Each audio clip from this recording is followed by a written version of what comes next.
আমার সোনা পাপা আজকে দেখো ঘুম থেকে উঠেই একা একা বিছানায় খেলা করছে। দেখো আমি বলছি পাপা এখানে তুমি একা একাই খেলা করো, আজকে বাইরে একটু হালকা কুয়াশা আছে, তার জন্যই বলছি যে বিছানায় খেলাটা করে নাও, সকাল সকাল বেরোতো ঠান্ডা লেগে যাবে। দেখো রান্না বান্না আজকে সকাল সকালেই আমি কমপ্লিট করে নিয়েছি।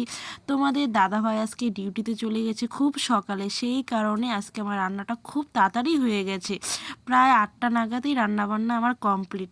দেখো এদিকে থাক থাকটা একটু গুছিয়ে নিচ্ছি, খুব এলোমেলো হয়ে গেছে, সেই কারণে অনেকগুলো কাপড় চোপড় এখান থেকে বের করে নিয়েছি, আর যেগুলো একদম পরতেই হবে সেইগুলোই আমি রেখেছি, আর বাকিগুলো সবগুলো আমি ফেলে দিয়েছি।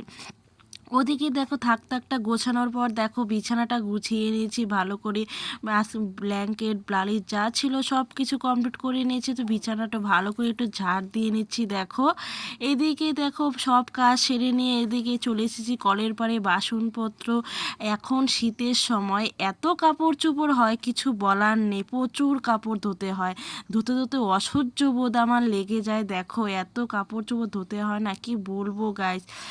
দেখো কাপড় চোপড় নেড়ে টেড়ে দিয়ে ধুয়ে এসে দেখো ঘরটা একটু ভালো করে ঝাড় দিয়ে নিচ্ছি, ভালো করে, মাটির ঘর ঝাড় একটু ভালো করে না দিলে হবে না। আজ থেকে 10-12 দিন হয়ে গেছে ঘরটা, বারান্দাটা আমার ভালো করে মোছা হয় না, সেরকমভাবে সময়ও পাই না মোছার জন্য।